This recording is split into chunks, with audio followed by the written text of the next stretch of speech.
नाम सुनैना था। स्वर्णी और प्रतिभा हमेशा सुनैना को तंग किया करती थी, क्योंकि उनके छोटे बेटे ने सुनैना से शादी अपनी पसंद से की थी और सुनैना एक साधारण से परिवार से थी। एक बार बड़ी बहू के हाथ से सास का चश्मा टूट गया। ये क्या कर दिया मैंने? ये तो माँ जी कल ही बनवा कर लाई थी। माँ जी को पता चलेगा तो बहुत गुस्सा होंगी। क्या करूं? क्या करूं? प्रतिभा बाहर काम कर रही सुनैना के पास गई और कहा, सुनैना सुनो, माँ जी के कमरे से झूठे बर्तन ले आओ। ठीक है दीदी, अभी लाई। सुनैना जैसे ही माँ जी के कमरे में गई तो उसने देखा कि चश्मा नीचे टूटा हुआ है। उसने चश्मा उठाया ही था, तब तक प्रतिभा माँ जी को लेकर वहां पहुंच गई। हे भगवान, माँ जी का चश्मा तोड़ दिया। माँ जी कल ही से बनवा कर लाई थी। क्या किया तूने सुनैना? कोई काम ध्यान से नहीं करती हो तुम। कितना नुकसान कर दिया।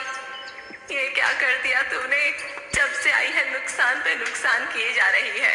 एक तो घर से खाली हाथ आ गई और जो अब मेरे घर में बचा है वो भी तोड़ना चाहती है। माँ जी, ये मैंने नहीं किया है। प्रतिभा दीदी ने मुझे बर्तन लेने भेजा था तो मैंने देखा कि चश्मा टूटा हुआ नीचे गिरा है। तू क्या कहना चाहती कि मैंने तोड़ा है? नहीं दीदी, मैं तो माँ जी को बता रही थी कि मैंने नहीं किया। यहाँ प्रतिभा रोने की एक्टिंग करके दिखाती है। हाँ, मेरी किस्मत। देखो ना माँ जी, आपने देखा ना, आपके सामने मुझे गलत बना रही है। नहीं दीदी, मेरा ऐसा कोई इरादा नहीं है। चुप रहो तुम। एक तो नुकसान करती हो, ऊपर से झूठ भी। हाँ, जाओ मेरे सामने से और दोबारा मत आना जब तक घर का सारा काम न खत्म हो जाए, समझी? उसके बाद तुम जंगल चली जाना, वहाँ से लकड़ियाँ काट कर ले आना। जंगल चली जाइयो समय से, समझ गई? लेकिन दीदी, इन सब कामों को करने में ही शाम हो जाएगी। इतनी जल्दी सब कैसे करूँगी? मुझे क्या पता, माँ जी ने बोल दिया सो बोल दिया, समझ गई? माँ जी, प्रतिभा ने क्या कहा समझ नहीं आया। ठीक है माँ जी, जाती हूँ। बेचारी सुनैना उदास मन से वहां से चली जाती है। भगवान करे जंगल से वापस ही ना आए। मैं अपने बेटे की किसी अच्छे घर में शादी कर दूंगी और दहेज में बहुत सारे गहने और रुपए भी ले लूंगी। ये सब सुनैना ने सुन लिया। माँ जी, मेरे लिए भी एक सोने का हार ले लेना। आखिरकार मैं इस घर की बड़ी बहू हूँ। ठीक है, जाओ अब मेरे लिए कुछ बढ़िया सा खाने को ले आओ। जी माँ जी, अभी लेकर आई। प्रतिभा वहां से चली गई। अब बस इस सुनैना को इस दुनिया से मिटाना होगा। एक बार ये काम हो जाए, मैं पंडितों को जी भर के खाना खिलाऊंगी। सुनैना काम करते करते रोने लगी। मैं सब क्या करूं जिससे माँ जी मेरे बारे में ये सब सोचना बंद कर दें। हे भगवान, मुझ पर अपनी कृपा करो। मैं ये सब और ज्यादा नहीं सह पाऊंगी। सारा काम करने के बाद सुनैना अपने साथ खाने के लिए 4 रोटी और थोड़ी सब्जी बांध के जंगल ले गया।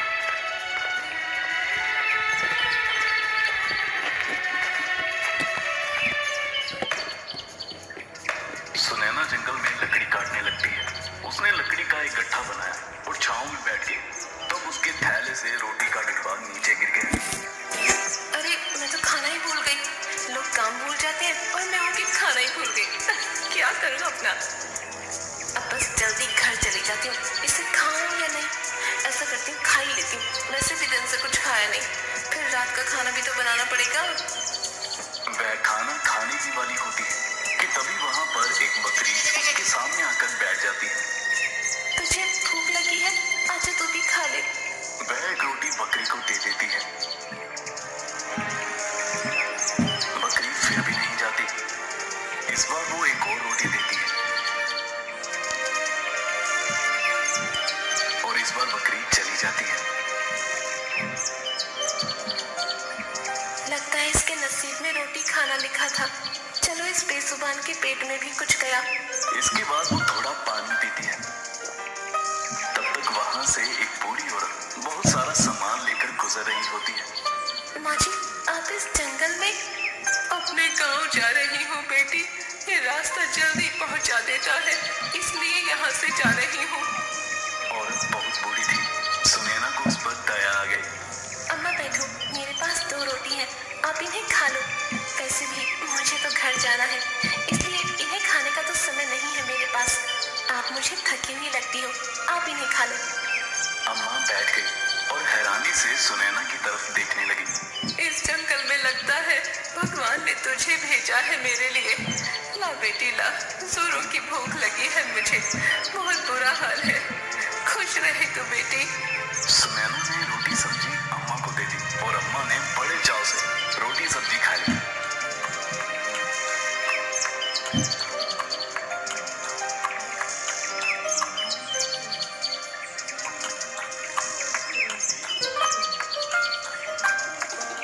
बेटी एक बात ध्यान से सुन, तेरे जीवन में कभी भी कोई मुसीबत आए तो बस अपने पूर्वजों और भगवान को सच्चे दिल से याद करना।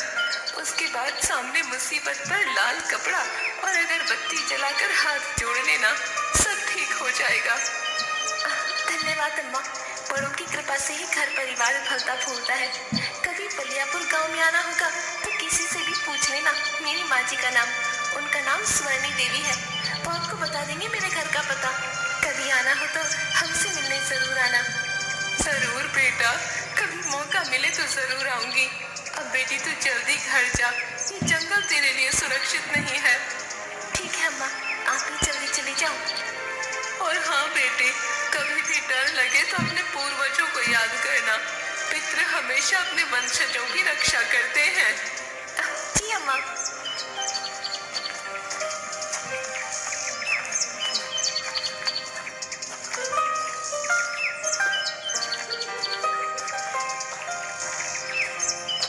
सुनैना घर पहुंचती है, उसके बाद रात के लिए खाना बनाने लग जाती है।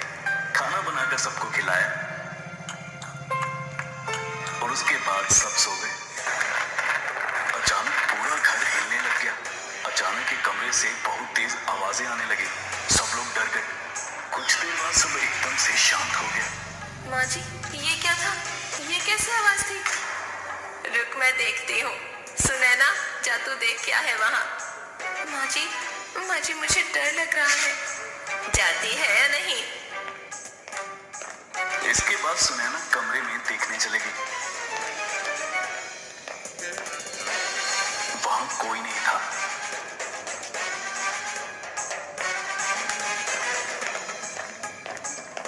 माँ जी, यहाँ कुछ भी नहीं है। ऐसा कैसे हो सकता है?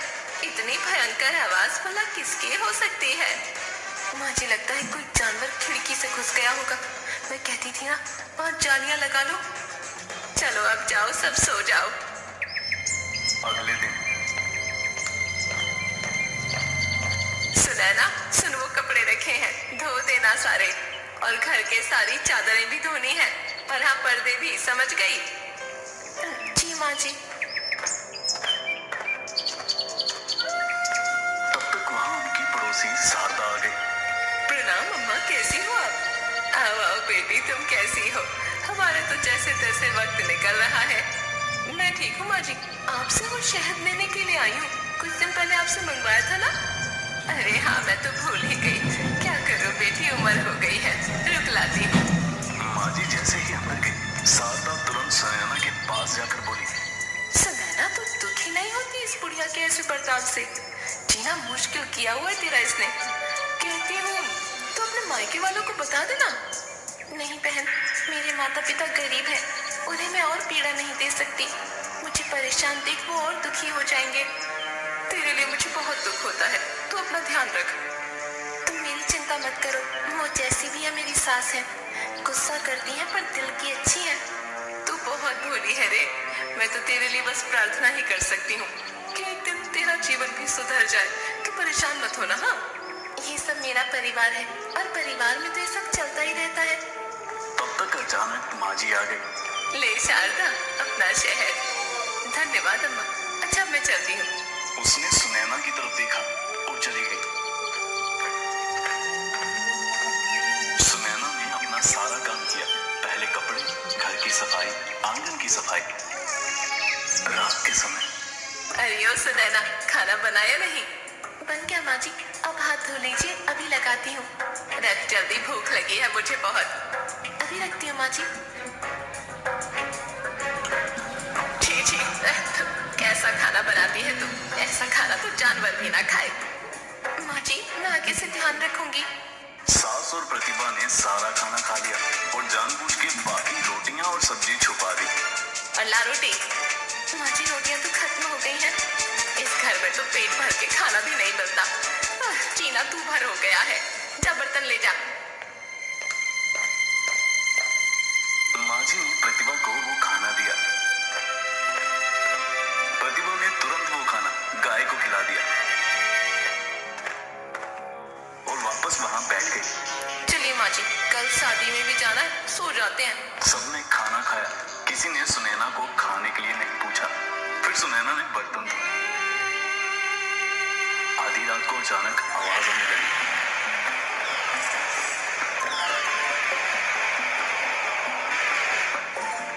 सब बाहर आ गए। माँ जी, फिर से वही आवाज। ये आवाज तो कल से भी ज्यादा है। माँ जी, इस सुनैना को वहाँ भेज देते हैं। अब कमरा बंद कर देना। अगर वहाँ कोई जानवर होगा तो इसे खा जाएगा। सुनैना, जाके देख कौन है वहाँ। नहीं नहीं माँ जी, मुझे डर लग रहा है। जाती है या मारूं? सुनैना जैसे ही कमरे में गई, प्रतिभा ने दरवाजा बंद कर दिया। माँ जी, दरवाजा खोलिए। आप मेरे साथ ये सब क्यों कर रही है माँ जी? मुझे डर लग रहा है।